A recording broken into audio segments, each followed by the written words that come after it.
स्वागत है हमारे लखनऊ मंच न्यूज 24/7 हिंदी समाचार पत्र एवं न्यूज चैनल में।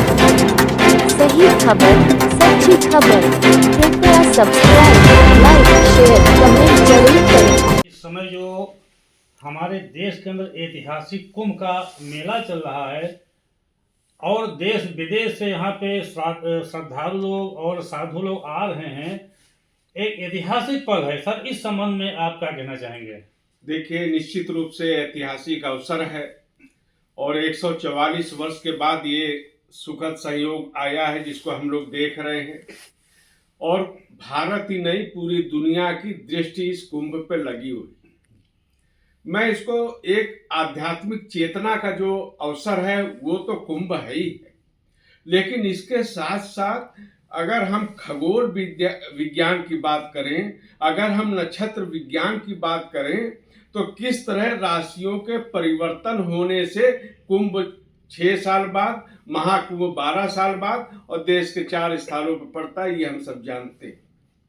केवल इसमें आप केवल कल्पना करिए कि जिस समय दुनिया में सभ्यता का विकास नहीं हुआ था, उस समय हमारे ऋषि मुनियों ने यह शोध कर लिया था कि बृहस्पति कब स्थान परिवर्तन करेगा और कब इस तरह के संयोग बनेंगे जो कुंभ वहां पे पड़ेगा। ये उन्होंने तब शोध कर लिया था। आज उसके लिए नासा को प्रयास करना पड़ता है, तब वो बातें प्रमाणित होती हैं।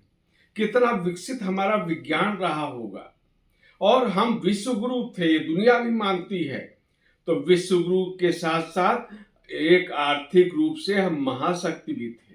अंग्रेजों के आने तक तो लगभग आधा व्यापार में आधा हिस्सा भारत का था, आधे से अधिक कई अवसरों पर था, ये भी हमने देखा है।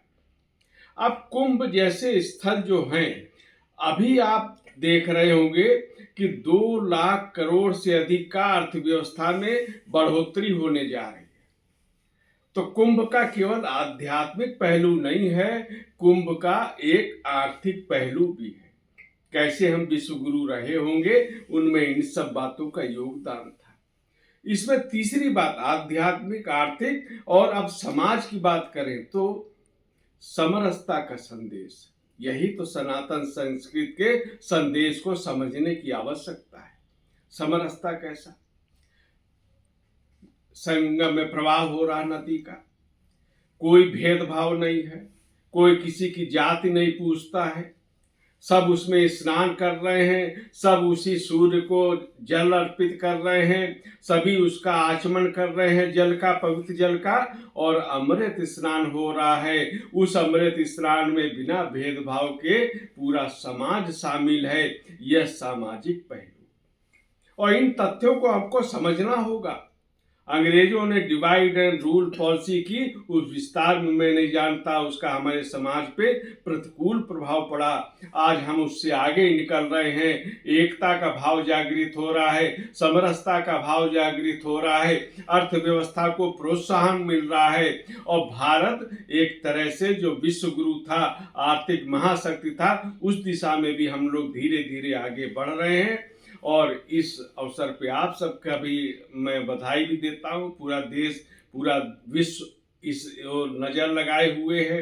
लोग बड़ी संख्या में वहाँ पे पहुँच रहे हैं, और जो व्यवस्था मैंने जितनी आज देखी है वो भी प्रशंसनीय है। जहाँ तक इतनी बड़ी भीड़ को संभालना, उनके लिए व्यवस्था करना बहुत कठिन काम होता है। और जिस प्रकार मैं उम्मीद करता हूँ 2019 के कुंभ में अनेक विश्व रिकॉर्ड बने थे। आज मैं बिल्कुल कह सकता हूँ कि यह जो महाकुंभ है, ऐतिहासिक कुंभ है, 144 वर्ष बाद पड़ने वाला महाकुंभ है, इसके भी विश्व के सकारात्मक कीर्तिमान बनेंगे और 2019 के कीर्तिमानों को पीछे छोड़ते हुए महाकुंभ इतिहास में दर्ज होगा। ये सब हम लोगों के लिए गौरव की बात है। तो यही सनातन संस्कृति की विशेषता है, जिसको हम केवल आज महाकुंभ नगर में ही देख सकते हैं। पूरी दुनिया वहाँ पे समाहित है। ये दुर्लभ संयोग है।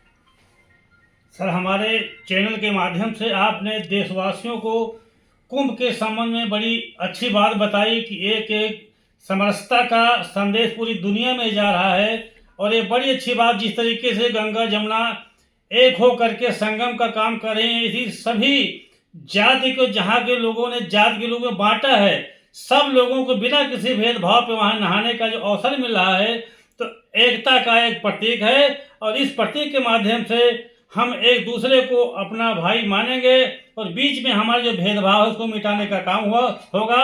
हमारे चैनल के माध्यम से आपने संदेश दिया सर, बहुत बहुत धन्यवाद। थैंक यू सर, धन्यवाद।